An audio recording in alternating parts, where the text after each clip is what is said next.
Hey, you guys, we have another judge in hot water. This time we're over in Texas. And many of you, if you watch court on YouTube, might know Judge Stephanie Boyd. We're here, we're going to read the public warning she just received from the state of Texas's Commission on Judicial Conduct. Here she has this public warning. This is the 187th Criminal District Court in San Antonio, Bexar County, Texas. During its meeting on April 8th and 9th, 2026, the State Commission on Judicial Conduct concluded a review of the allegations against Honorable Stephanie Boyd, judge of the 187th Criminal District Court in San Antonio. Boyd was advised by letter of the Commission's concerns and provided a written response. After considering the evidence before it, the Commission entered the following findings and conclusions. These were the findings. 1.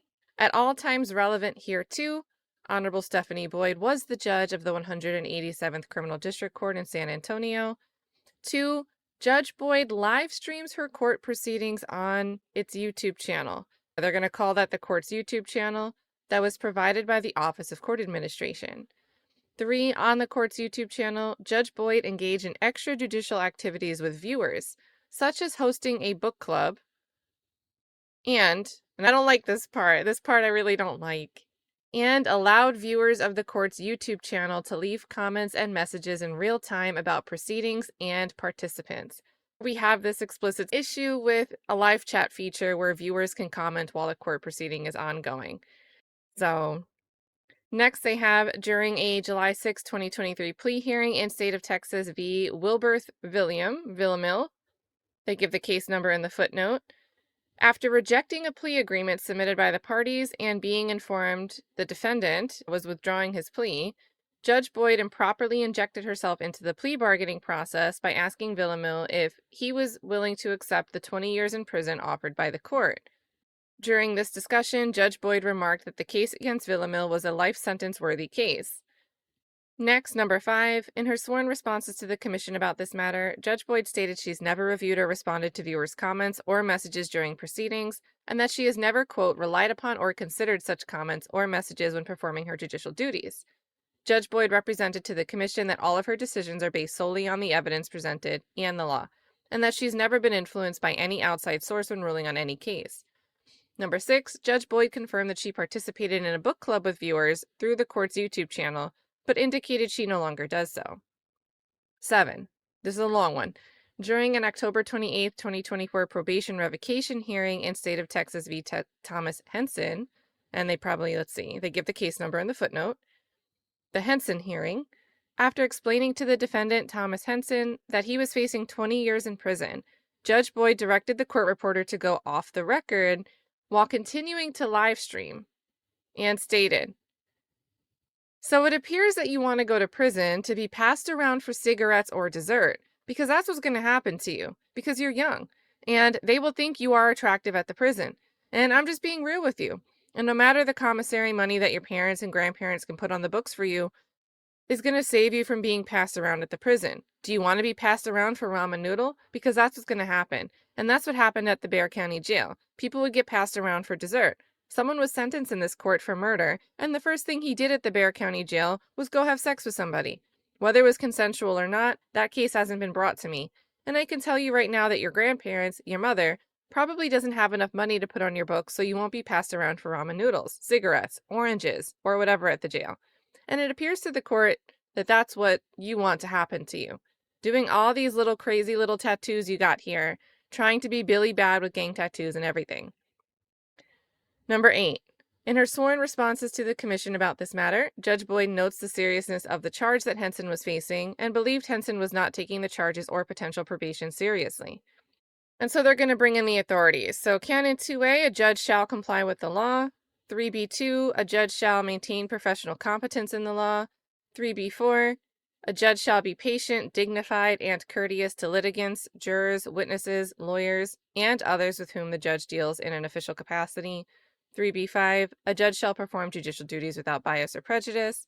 3B6, a judge shall not, in the performance of judicial duties, by words or conduct, manifest bias or prejudice.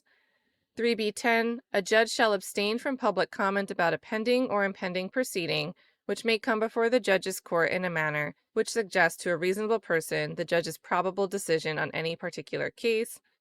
Then from the Texas Constitution, we've got Article 5, Section 1A, 6A, that a judge shall not engage in willful or persistent conduct that is clearly inconsistent with the proper performance of her judicial duties, or cast public discredit upon the judiciary or administration of justice. Article 26.13A2 of the Texas Code of Criminal Procedure, that prior to accepting a plea of guilty or a plea of nolo contendere, the court shall admonish the defendant of 2. The fact that the recommendation of the prosecuting attorney as to punishment is not binding on the court. And we don't have that happening in the transcript that we saw.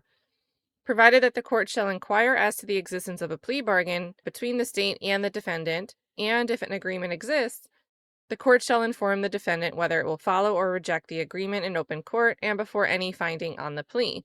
Should the court reject the agreement, the defendant shall be permitted to withdraw the defendant's plea of guilty or nolo contendere. So, conclusion. They say based on the record before it and the factual findings recited above, the commission has determined that the Honorable Stephanie Boyd should be publicly warned for 1. Failing to comply with nor maintaining professional competence in the law when she inserted herself into the plea bargaining process during the Villamil case. 2. Failing to be patient, dignified, and courteous towards Villamil and Henson. 3. Performing her judicial duties with bias/prejudice and manifesting by words and conduct such bias and prejudice towards Henson during the probation revocation hearing. And 4. Making public comments through the court's YouTube channel about pending or impending proceedings in a manner which suggests to a reasonable person her probable decision in any particular case, because she left that live stream running.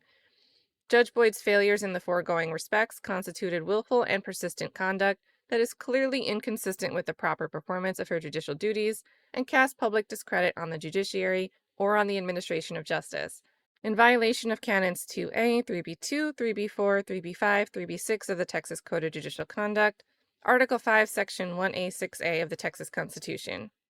And so the Commission has taken this action pursuant to the authority conferred in it in Article 5, Section 1A8 of the Texas Constitution, in a continuing effort to promote confidence in and high standards for the judiciary, issued this 3rd day of June 2026.